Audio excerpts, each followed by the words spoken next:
Kartais, kai pradeda oda berti iš niekur nieko, tai tiesiog reiškia, kad per daug apsunkinat odą.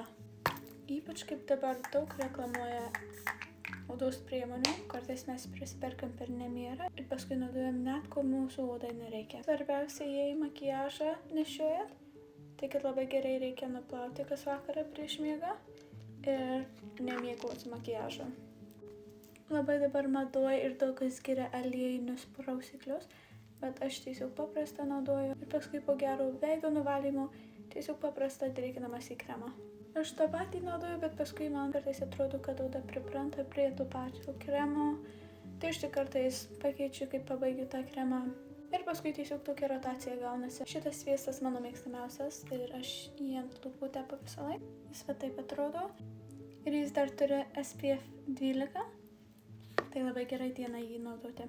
Ir taip tiesiog paprasta 4-5 žingsnių galit rutiną susikurti ir geriausia negu 10 kokių priemonių naudoti.